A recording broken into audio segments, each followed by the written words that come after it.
بسم اللہ الرحمن الرحیم۔ چیس اکیڈمی کی طرف سے آپ کو اسلامیات کی کتاب میں خوش آمدید، اور میں ہوں آپ کا معلم ڈاکٹر ضیاء الرحمن۔ جیسے کہ آپ کے علم میں ہے کہ ہمارا تیسرا باب چل رہا تھا، اور تیسرے باب میں ہم سیرت النبی صلی اللہ علیہ وعلی آلہ واصحابہ وسلم کو پڑھ رہے ہیں، اور ہم سیرت کے مختلف واقعات کو آگے لے کے چل رہے ہیں۔ ہمارا پچھلا جو سبق تھا وہ فتح مکہ کے عنوان سے تھا، 3.1، یعنی باب 3 کا پہلا سبق وہ ہمارا فتح مکہ کے حوالے سے تھا۔ اور آج جو ہمارا سبق ہے باب 3 کا سبق نمبر 2، وہ ہے غزوہ حنین۔ لیکن مناسب یہ لگتا ہے کہ پہلے فتح مکہ میں اس کا خلاصہ آپ کے سامنے بیان کر دوں، تاکہ آپ کو یہ پتہ چل جائے کہ غزوہ حنین کا فتح مکہ سے کیا تعلق ہے۔ ٹھیک ہے، فتح مکہ کب ہوا؟ کسی کو معلوم ہے؟ ہجری کون سی تھی؟ ہجرت کا کون سا سال تھا؟ 8واں۔ 8 ہجری۔ ٹھیک ہے، 8 ہجری کو ہوتا ہے کون سا واقعہ؟ فتح مکہ۔ اور جناب رسول اللہ صلی اللہ علیہ وآلہ وسلم فاتح بن کر مکہ میں داخل ہوتے ہیں، مکہ کو فتح کرتے ہیں، لوگوں کو معاف کرتے ہیں، عام معافی کا اعلان ہوتا ہے، لوگوں کو امن ملتا ہے اور عاجزی اختیار کرتے ہیں۔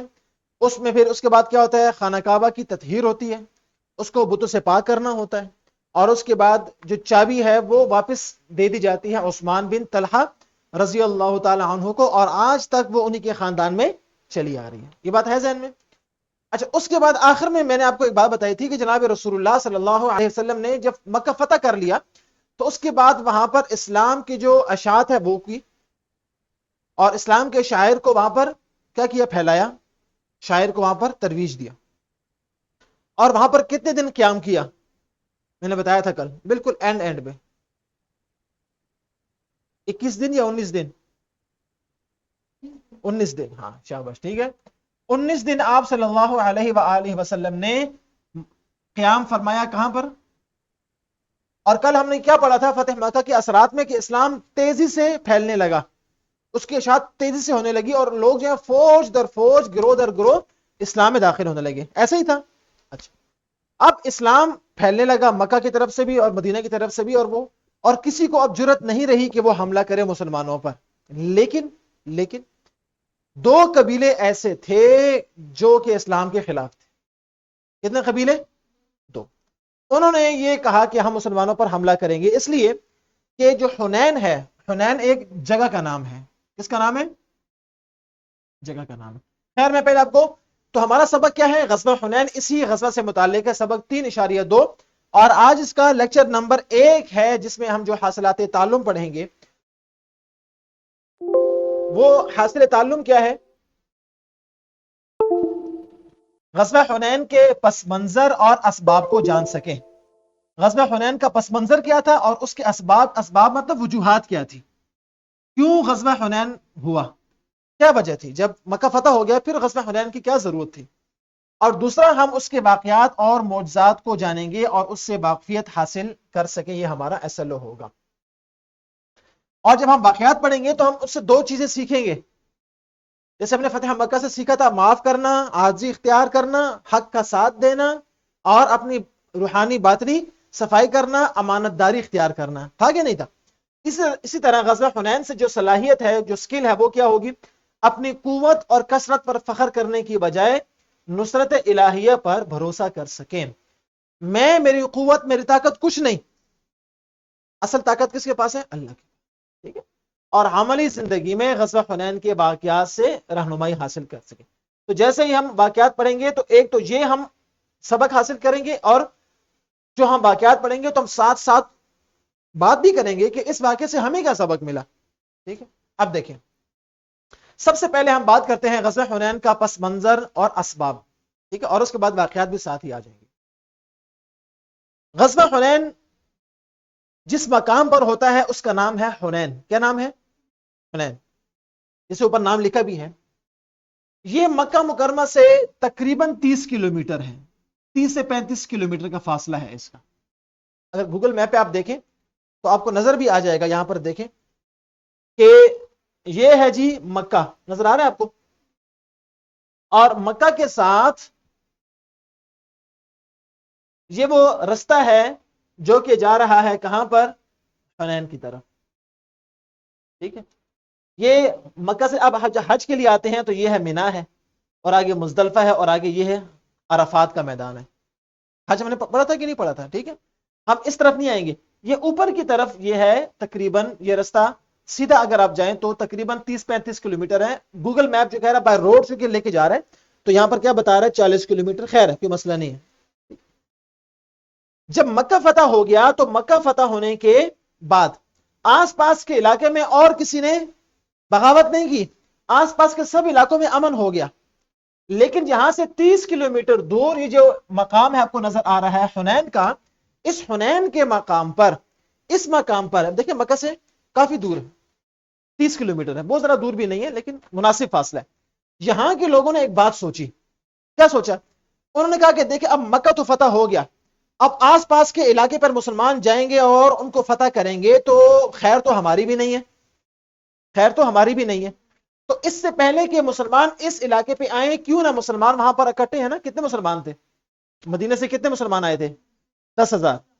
10,000 مسلمان وہاں پر اکٹھے ہیں، اور ان کے جو لیڈر ہیں جناب رسول اللہ صلی اللہ علیہ وسلم، تو نعوذ باللہ ان کو بھی ہم قتل کر دیتے ہیں، نعوذ باللہ، اور مسلمانوں کو بھی ہم ختم کر دیتے ہیں. تو یہ مقصد لے کے انہوں نے کیا کیا؟ تیاری کی، اپنا ایک لشکر تیار کیا. یہاں پر جو 2 قبیلے تھے، ٹھیک ہے، آپ صلی اللہ علیہ وسلم نے جب مکہ فتح کیا تو آس پاس کے علاقوں میں آپ صلی اللہ علیہ وسلم نے کچھ لوگ بھیجے جاسوسی کے لیے کہ جاؤ دیکھو بھی آس پاس کے علاقے میں امن ہے یا نہیں ہے. تو کسی جاسوس کے ذریعے خبر یہ ملی کہ 30 کلومیٹر دور یا 35 کلومیٹر دور حنین کے مقام پر 2 قبیلے وہ تیاری کر رہے ہیں کس کی؟ حملہ کرنے کی. تو آپ صلی اللہ علیہ وسلم نے اپنا ایک مخبر جو ہے وہ بھیجا اس قبیلے میں، حنین کے جو علاقہ ہے وہاں پر، کہ جاؤ جو بنو حوازن ہے وہاں پر کوئی ایسا میں سن رہا ہوں کہ وہ حملہ کرنے کے لیے تیاری کر رہے ہیں، تو آیا واقعی ایسا ہے یا نہیں ہے؟ اب وہاں پر جو مخبر آیا خبر لے کے، اس نے کہا جی ہاں بالکل ایسا ہی ہے، اور علاقے میں تو امن ہے، لیکن وہاں پر جو 2 قبائل ہیں وہ تعصب میں آ گئے، غصے میں آ گئے، اور غصے میں وہ جو مکہ ہے اس پر حملہ آور ہونا چاہ رہے ہیں. تو آپ صلی اللہ علیہ وسلم نے کہا کہ بجائے یہ کہ وہ ہم پر آ کے حملہ کریں، ہم چلتے ہیں اور ان پر حملہ آور ہوتے ہیں. ٹھیک ہے. اس لیے کہ آپ کو میں نے بتایا تھا کہ غزوہ بدر، احد اور خندق، یہ صرف 3 غزوات ایسے ہیں جن میں مسلمانوں پر حملہ ہوا ہے. اس کے بعد جتنے بھی غزوات آپ کو ملیں گے نا، مسلمان جا کر کیا ہوئے؟ حملہ آور ہوئے. مسلمانوں نے اپنا دفاع نہیں کیا، انہوں نے اقدام کیا ہے باقاعدہ. تو آپ صلی اللہ علیہ وسلم یہاں سے 12,000 کا لشکر لے کر نکلے ہیں. کتنا؟ 12,000 میں 10,000 تو وہ لوگ تھے جو مدینہ سے آئے تھے، باقی اضافی کتنے ہو گئے؟ شاباش 2,000. یہ 2,000 کون سے تھے؟ یہ نئے مسلمان تھے جو ابھی مکہ فتح ہوا تھا تو وہ اسلام قبول انہوں نے کیا تھا. ان کو کہتے ہیں نو مسلم. کیا کہتے ہیں؟ نو مسلم، یعنی نئے مسلمان ہونے والے. تو 12,000 وہ لوگ، اور 10,000 پرانے، اور 2,000 اس میں اور آگے. تو 12,000 کا لشکر یہاں سے نکلا اور حملہ آور ہونے کے لیے اس قبیلے پر. اب وہ جو نئے مسلمان تھے انہوں نے دیکھا اتنا بڑا لشکر، تو انہوں نے کچھ الفاظ کہے، کچھ جملے کہے جو کہ اللہ تعالیٰ کو پسند نہیں. انہوں نے کیا کہا؟ وہ جو نئے مسلمان تھے انہوں نے کہا کہ آج ہمارا اتنا بڑا لشکر ہے کہ آج ہمیں کوئی شکست، حالانکہ طاقت اور قوت کس کے پاس ہے؟ اللہ کے پاس. وہ چاہے وہ بغیر لشکر کے آپ کو فتح دے دے، اور وہ چاہے تو لشکر کے ساتھ آپ کو شکست. اب وہ جب جملہ کہا تو وہ جملہ اللہ تعالیٰ کو پسند نہ آیا. جب یہ لوگ یہاں پر نکلے اور وہاں پہنچے اس مقام پر، تو ان لوگوں نے پہلے سے گھات لگائی ہوئی تھی. مسلمانوں کو ایسا معلوم نہیں تھا کہ انہوں نے گھات لگائی ہوگی، لیکن ان کو خبر پہنچ گئی کہ وہاں سے لشکر نکل گیا اور ہمارے پاس آ رہا ہے. تو ان کا جو تھا سردار، وہ تقریباً 100 سال اس کی عمر تھی. کتنی؟ اور بڑا تگڑا وہ تھا، سردار تھا. اور ان کا ایک شاعر تھا، وہ شاعر بھی ساتھ لے کے آیا تھا، تاکہ جو ہوتے ہیں نا آج کل بھی دیکھیں نا ملی نغمے لوگ گاتے ہیں، جنگ ہوتی ہے یا کسی 6 ستمبر ہوتا ہے یا 14 اگست، تاکہ جذبہ ہو اور اپنی قوم کی محبت جاگے، وطن کی محبت جاگے. تو یہ پہلے سے زمانہ جاہلیت سے یہ چلا آ رہا ہے. تو اپنے ساتھ وہ شاعر بھی لے کے نکلے باہر، اور خواتین بھی لے کے باہر آ گئے، اور بچوں کو بھی لے کے باہر آ گئے، یہاں تک کہ اپنے جانوروں کو بھی لے کے باہر آ گئے. کیوں؟ کہ انہوں نے کہا آج ڈو اور ڈائی، یا وہ ختم یا ہم ختم. بالکل انہوں نے کہا ہم اب انسان اپنی جان کیوں وہ کرتا ہے بچا کے, میں کہاں جاؤں گا, اپنے گھر جاؤں گا, بچوں کے پاس جاؤں گا, فیملی کے پاس جاؤں گا. فیملی تو آپ کے ساتھ میدان جنگ میں, ٹھیک ہے, میرے پیچھے کیا ہوگی, زمین ہوگی, میرے جانور ہیں, میرے اتنے بھیڑ بکریاں ہیں, وہ تو آپ کے ساتھ میدان جنگ میں ہے. تو انسان کہتے ہیں نا کشتیاں جلا کے آنا, سب کچھ پیچھے ختم, جو کچھ ہے ادھر ہی ہے. ان کی حفاظت کے لیے انہوں نے کیا کیا, جان ہتھیلی پہ رکھ کے انہوں نے بھی لڑائی کی. مسلمان تو تھے ہی تھے. اب جیسے ہی مسلمان یہاں پر پہنچے تو ہوا کیا, انہوں نے گھات لگائی اور چھپ کر وہ زبردست حملہ کیا اور تیروں کی بچھاڑ کر دی. اور جب وہ تیروں کی بچھاڑ کی تو جو 9 مسلم تھے وہ بھاگ نکلے.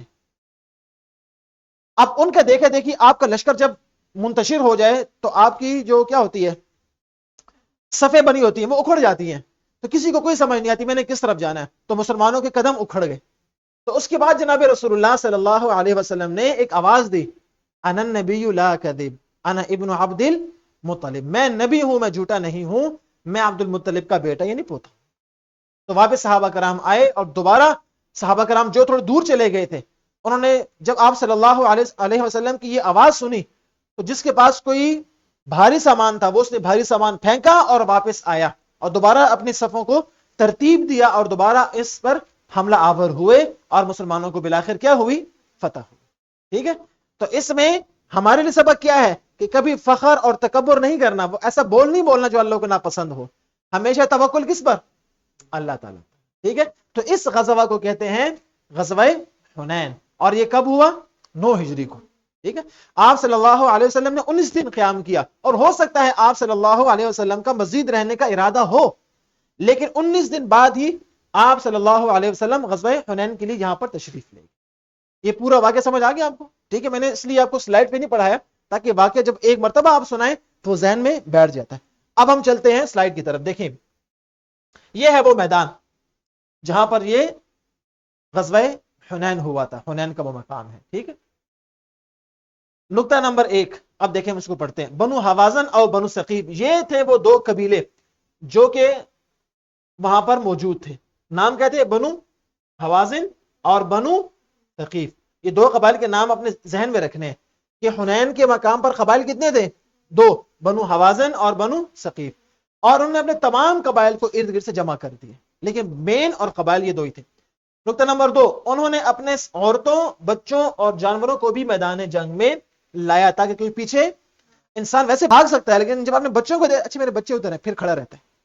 ویسے خطرہ ہوتا ہے کہ میں بھاگ جاؤں, لیکن جب فیملی آپ کی ادھر ہے تو بھاگ کے کہاں جاؤ گے, کس کے پاس جاؤ گے. انسان بھاگ کے تو فیملی کے پاس جا رہا ہے نا, بچوں کے پاس جا رہا ہے, عورتوں کے پاس جا رہا ہے, اپنی جو گھر والیاں ہیں, ٹھیک ہے, خاندان کے پاس جا رہا ہے. جب خاندان ہی آپ کا میدان جنگ میں ہے تو اس لیے وہ بڑے کیا ہو کے لڑے, بہادر سے لڑے اور دل کھول کے لڑے. جناب رسول اللہ صلی اللہ علیہ وسلم نے مکہ مکرمہ میں 19 دن قیام کرنے کے بعد لشکر روانہ کیا. 19 دن قیام کیا, ٹھیک ہو گیا. اور لشکر میں تقریباً 12,000 مسلمان شامل تھے. میں نے عرض کیا کہ 10,000 تو وہی تھے جو مدینہ سے آئے تھے, اور 2,000 کیا تھے, 9 مسلم تھے, نئے مسلمان تھے. اچھا, پھر راستے میں کیا ہوا, میں نے بتایا آپ کو کہ مسلمانوں کو اپنے لشکر کی تعداد پر فخر ہوا جو اللہ تعالیٰ کو ناپسند. ظاہر ہے, دیکھیں بڑائی اللہ کے لیے ہے, بڑا اور بڑا بول اللہ کو جچتا ہے. وہ اکبر ہے نا, اللہ اکبر, سب سے بڑا وہ ہے, تو بڑا بول وہ بولے تو اس کو جچتا ہے, سوٹ کرتا ہے اس کے ساتھ, اس کو بولنا چاہیے کہ میں سب سے بڑا ہوں. وہ خالق ہے, وہ مالک ہے, وہ رازق ہے, وہ سمیع ہے, علیم ہے, وہ ہر چیز پر قادر ہے. وہ بولے تو اچھا بھی لگتا ہے. انسان جب فخر کرتا ہے تو اللہ تعالیٰ کو ناپسند ہوتا ہے. ٹھیک ہے, پھر کیا ہوا, بنو حوازن اور بنو ثقیف نے چھپ کر حملہ کرنے کی حکمت عملی اپنائی. ٹھیک ہے, جسے کہتے ہیں چھاپا مار کاروائی. چھپ گئے, گھات لگا لی, اور جیسے ہی آپ کے ریڈار میں وہ آ گئے حملہ کر دیا اچانک. اب وہ تو چھپے ہوئے ہیں, اب مسلمان تو کھلے میدان میں تھے, تو ان کے قدم کیا ہو گئے, اکھڑ گئے. دشمن نے مسلمانوں پر اچانک تیروں کی بچھاڑ کر دی, بتا دیا. ٹھیک ہے, اور مسلمانوں میں ابتدائی طور پر افراتفری پھیل گئی. یہ افراتفری اینڈ تک نہیں رہی, بلکہ شروع میں جیسے ہوتا ہے کہ آپ پر کوئی جب اچانک حملہ کرتا ہے تو آپ حواس باختہ ہو جاتے ہیں, سمجھ نہیں آتی میں نے کس طرف جانا ہے, حملہ کہاں سے ہو رہا ہے, میں نے بچ کے کہاں جانا ہے. اب یہاں سے بھی حملہ ہو رہا ہے تو آپ بچ کے پیچھے جائیں گے, اگر وہاں سے بھی حملہ ہو رہا ہے پھر کیا کریں گے. تو جلدی میں دماغ کام نہیں کرتا. تو پہلی سوچ کیا آتی ہے ذہن میں کہ میں نے اپنی جان بچانی ہے, میں نے کسی سیف جگہ پر کسی محفوظ مقام پر پہنچنا ہے. تو ایسا ہی ہوا کہ مسلمانوں میں ابتدائی طور پر افراتفری پھیل گئی, اور پھیلتی ہے وہ نیچرل ہے. اور قرآن مجید نے اس موقع پہ جو آیت نازل کی, دیکھیں سورہ التوبہ آیت نمبر 25, کتنا بالکل واضح اللہ تعالیٰ نے اعلان کیا. دیکھیں آپ اسکرین پر, وَيَوْمَ حُنَيْن, نام بھی اس کا وہی رکھا اللہ تعالیٰ نے, ٹھیک ہے. وَيَوْمَ حُنَيْن, اور یاد کرو حنین کا دن, اِذْ أَعْجَبَتْكُمْ کثرتکم, جب تم نے ناز کیا, فخر کیا اپنی کثرت پر, ٹھیک ہے. لیکن ہوا کیا, فَلَمْ تُغْنِ عَنْكُمْ شَيْئًا, تمہیں کسی چیز نے غنی نہیں کیا, فائدہ نہیں دیا کسی چیز نے. وَضَاقَتْ عَلَيْكُمُ الْأَرْضُ بِمَا رَحُبَتْ, اور زمین اپنی وسعت کے باوجود تم پر تنگ ہو گئی. زمین تو وسیع اللہ کی نا, لیکن حملہ ایسا ہوا کہ وہ تنگ ہو گئی زمینوں پر, کہیں بھاگنے کی کوئی جگہ نہیں تھی, محفوظ مقام نہیں تھا. ثُمَّ وَلَّيْتُم مُدْبِرِينَ, ہاں پھر کیا ہوا, تم نے واپس آگے میدان کی طرف, لیکن تمہارے قدم شروع میں کیا ہو گئے تھے, اکھڑ گئے تھے. ہاں وہ بعد میں تم لوگ واپس آ گئے تھے. تو اللہ تعالیٰ نے یہاں پر جو اپنی کثرت پر تعجب کرنا ہے, ناز کرنا ہے, فخر کرنا ہے, یہ اللہ کو پسند نہیں آیا, اور آیت نازل کی وَيَوْمَ حُنَيْن, حنین کے دن تم لوگوں کو یاد ہے جب تم نے فخر کیا کہ ہاں ہم سب کچھ ہیں. تو اللہ نے کیسے تم لوگوں کو ابتدائی طور پر بتایا کہ نہیں, اللہ تعالیٰ کی مدد اگر نہ ہو تو کثرت سے, تو ہمیں سبق کیا ملا, کبھی بھی اپنی طاقت پر بھروسہ نہ کریں, کبھی بھی اپنے مال پر, اپنے گھر پر, اپنے اسباب پر, اپنے عہدے پر, اپنی کسی نعمت پر فخر نہ کریں, اور غرور اور تکبر اور ناز نہ کریں. اور خصوصاً حنین کے دن بھی, جبکہ تمہاری کثرت نے تمہیں ناز میں مبتلا کر دیا تھا, تو وہ کثرت تمہارے کچھ کام نہ ہی نہ دیکھیں, پھنس گئے. اور زمین تم پر اپنی وسعت کے باوجود تنگ ہو گئی, پھر تم نے پیٹھ پھیر کر میدان سے رخ موڑ لیا. کیسے تم لوگ یہ قدم اکھڑ گئے. دیکھیں اللہ تعالیٰ نے کیسے سبق دیا کہ جب مجھے چھوڑ کے اپنی کثرت پر ناز کرو گے, تو 10,000 نے مکہ فتح کر لیا تھا, 12,000 قدم اکھڑ گئے, حالانکہ تعداد میں زیادہ ہو گئے. پھر اس کے بعد کیا ہوا کہ جب مسلمان واپس آئے اور اکٹھے ہوئے, تو پھر انہوں نے حملہ کیا, اور شروع میں تو انہوں نے مقابلہ کیا بنو حوازن اور بنو ثقیف نے, لیکن جب ان کا جو 100 سال کے قریب جو ان کا کیا تھا, امیر تھا, ٹھیک ہے, جو ان کا سردار تھا, جب وہ مارا گیا تو ان کے قدم اکھڑ گئے, ٹھیک ہے, اور وہ لوگ, ان کو شکست ہوئی, اور تقریباً 70 کے قریب لوگ وہاں مارے گئے, اور اسلام کی سربلندی کیا ہوئی, ثابت ہوئی. اچھا اس کے بعد ہوا کیا, یاد رکھیے, جب مسلمانوں کے قدم اکھڑ گئے تو صحابہ کرام کہتے ہیں کہ جناب رسول اللہ صلی اللہ علیہ وسلم اس موقع پر بالکل اپنی جگہ پر کھڑے تھے.